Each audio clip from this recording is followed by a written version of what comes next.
At ayun na nga guys, nagdabas ng Gilas Pilipinas ng Final 12 na ilalaban para sa FIBA World Cup. Tara, pag-usapan natin ito. Unahin natin ang mga guards. Si Scottie Thompson na first choice guard ng Gilas Pilipinas.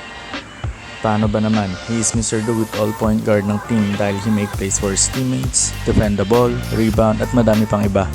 Hustle play kung hustle play kaya malaking bagay talaga si Scottie. Second is Kiefer Ravena. Madami kong mga question sa pagkapasok ni Kiefer sa Gilas. Kesyo Baldog, paborito ni Chot, pamangkin daw ni Chot. Pero alam naman natin ang kakayahan ng isang Kiefer Ravena, hindi ba? Besides, we need another playmaking point guard na pwedeng kapalitan ni Scottie kung sakali. Third is CJ Perez, legit scorer, same with the other guard Dwight Ramos na can successfully score especially if needed. Sa wings or forwards naman, andito sina Jamie Malonzo, athletic forward who can play transition defense and can shoot threes and can play multiple positions. Renza Bando, ang fan favorite sa roster na ito who can also shoot threes at pwedeng makatulong sa depensa either perimeter or transitional defense. RR Pugoy, another controversial player na binibigyang ngalan ng mga fans tulad ng Baldog dahil sa mas madalas na mga minutes nito sa 3-point area at paborito daw ni Chot Reyes. Pero we know RR Pugoy. We saw what he is capable of doing.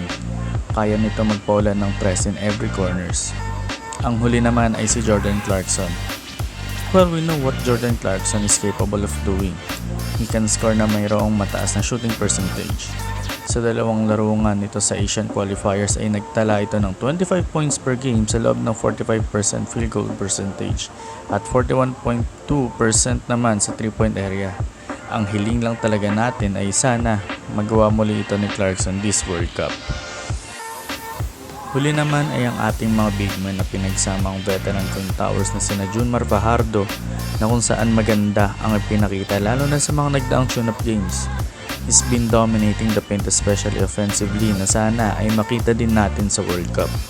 At ang kukumpleto sa veteran Twin Towers na ito ay si Japet Aguilar na na-appoint as the new captain of Gilas. His long wingspan and athleticism will help Gilas for their defense, especially transition defense.